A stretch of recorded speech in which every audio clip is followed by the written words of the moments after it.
Ассалаумағалейкум. Мен сіздерге бүгін Oxipro 970 деп аталатын ауасы бүркіш, қазақша, орысша безвоздушный распылитель деп аталатын аппарат таныстырғым келеді. Бұл енді шетелде, орыс тілді аудиторияда, ағылшындарда көбіне танымал болғанымен, біздің қазақ тілді аудиторияға кішкене түсініксіз жерлері көп сұрақтар. Соларға бүгін қолымыздан келгенше жауап беріп өтейік. Алдымен бұл аппараттың түрлерімен таныстырып айта кетсем, бұның негізі пашневой аппарат, пашневой деп аталады. Бірақ бұның гидропашневой, жай пашневой деген түрлері бар. Негізінен бұл аппараттар краскілеуге, лепкаш шашуға, эмульсияға және лак сияқты неше түрлі сұйық материалдар шашуға арналған. Олардың ішінде тек құм болмаса болған, кез келген сұйық материал шашуға болады. Көмегіңізді жұмсаңыз да болады.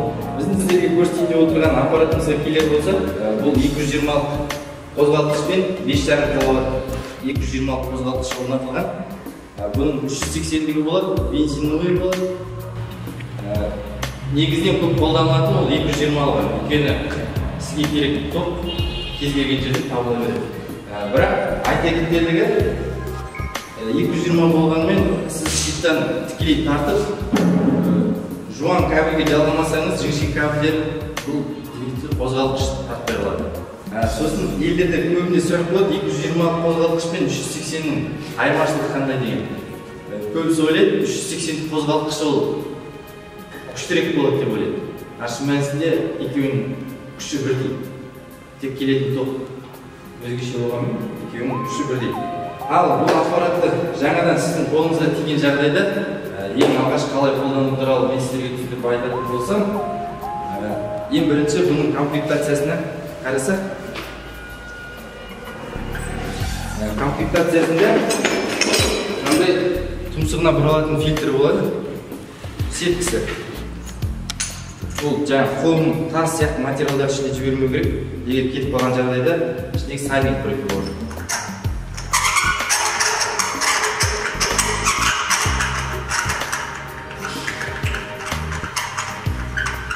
Бұны жақсылап қатайту керек, себебі мына жерден ауа соғып кетсе, ол бас жағынан ауа шығарып тұрады.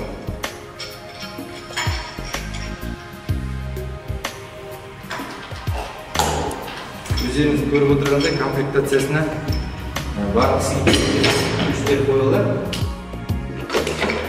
Сонымен қатар бұл жерде екі түрлі сапылы, мынандай майы бар.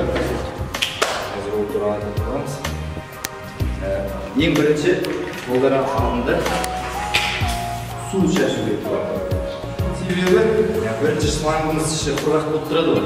Құрғақ шлангының ішіне раствор жабысып қалатын болады. Сол үшін бірінші сумен айдап алу керек.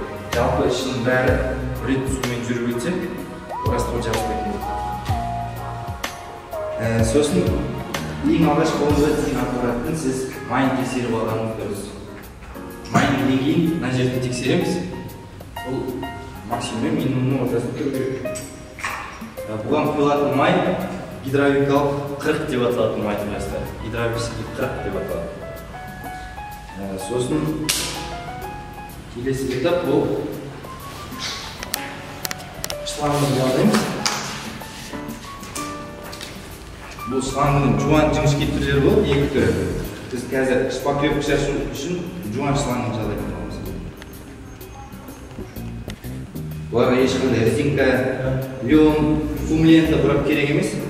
Өзі конусты жасалады. Ыңғайлы.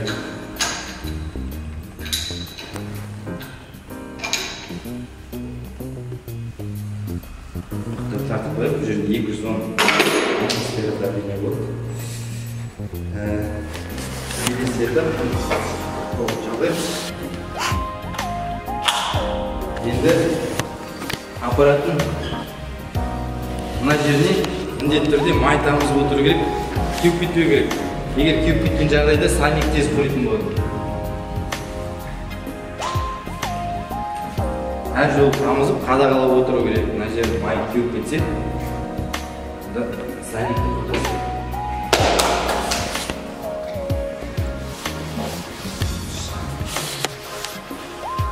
Сосын тағы бір айта кететін жері, мынау аппараттың қысымын реттейтін бөлігі мынау жері. Осы жері кей жағдайда мынау контргайкасы төмен қарай түсіп кеткен болса, арасы ашық тұрған болса, онда сіздің аппараттыңыздың күші әлсірейді. Өйткені төменге қарай бұралмай қалады. Сол үшін міндетті түрде бұл контргайка үстіңгі неге екеуі жабысып тұру керек арасы. Бұл өте маңызды жер, естеріңізде болсын. Кейін аппараттар күші әлсіреп қалса, осы жерден көрсеңіздер болады. Сальник кеткен жағдайда болады. Немесе тоқ жетіспеген жағдайда болады. Бұл аппараттың өзінің комплектациясындағы шлангысының ұзындығы 15 метр болады. Керегінше 150 метрге дейін ұзартып алсаңыз болады, 15-15 метрден жалғап. Жаңа айтып өттім, екі түрі бар деп, шлангының жіңішке, жуаны сол шпаклевкаға, лепкасқа қолданылады, жіңішкесі покраскаға қолданылады. Сосын мынау жаңа пистолетіміз. Бұл пистолетті шпаклевкаға арналған пистолеттің ішінде фильтрді алып тастаймыз, сүзгісін. Сосын покрасканың пистолеттің ішінде міндетті түрде фильтр болу керек. Және сіз пистолеттің басына мынандай сапло деп аталатын нәрсесі болады. Бұл насап деп айтамыз, сапло деп айтамыз. Бұл әртүрлі өзінің номерларымен. Бұны көбісі түсінбей жатады сапло туралы. Бұл номер нені білдіреді? Бірінші саны оның углын білдіреді, бұрышын. Бұрышы сан үлкейген сайын бұрышы да үлкейе береді. Қалған екі сан кейінгі тұрған. Ол диаметрін білдіреді, тесіктің диаметрін білдіреді. Біз қазір шпаклевкаға 443 деген сапломен шашып көреміз. Комплектациясында 535 және 443 деген сапло болады. Бұл шпаклевка болады, краскаға болмайды. Краскаға көбіне 517 деген саплоға кетеді.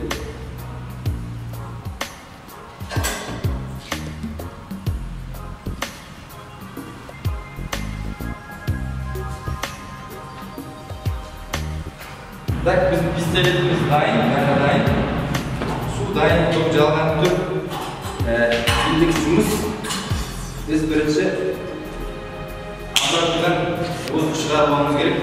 Мынау шлангның шелектің ішінде ұстап тұрамыз, сіз сыртқа шашып бақыстатын болады. Так.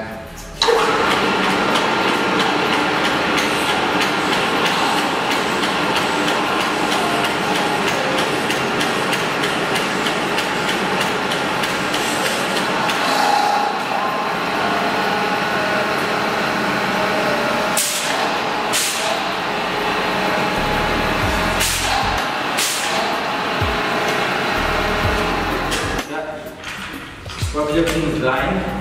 Бұл аппаратты көбісі шпаклевка шашалады деп ойламайды. Шпаклевканың біреулер ең қымбат шпаклевканы ғана шашуға болады дейді. Біреулер сұйық шашуға болады дейді. Негізі қою шпаклевканы ең арзан шпаклевканы шаша береді. Біздің мысалы қазір қолданып жатқанымыз ол абат деп аталатын сухой смесь. Қазір қосып аппаратты.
Сменный лезвие шпаклевкой так прик.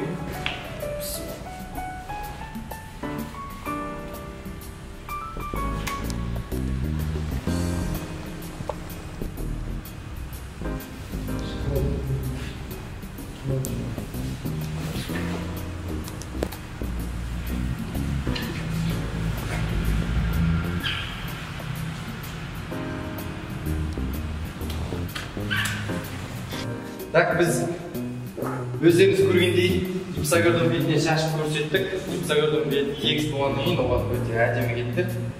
Бір рет тартқанына жабықтырып шықты. Сосын бізде көбіне сұрақ қаншалықты қалың шашуы болады, немесе жұқа шашуы болады, рас па көп емес пе деген сұрақтар бар. Соны қазір көрсетіп видеомен жауап беріп өтсек.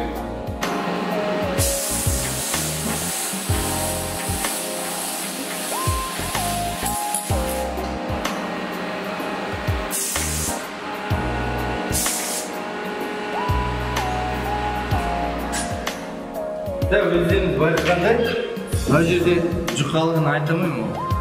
Сместің өзінің фракциясының қалыңдығымен жазылған шығар. Үстіңгі жақты өздеріңіз көрдіңіз. 1 сантиметрде талшыны да жаңа бөлуге болады. Сәл қойылған қалың. Қанша қалың жақтыңыз келсе, сонша қалың жаға бересіз. Қанша жұқа жақтыңыз келсе, сонша жұқа бересіз. Мен айтайын дегенім, қабырғаны тегістеуге қолмен болса да, аппаратпен болса да бірдей расход кетеді. Бұл түсінікті нәрсе.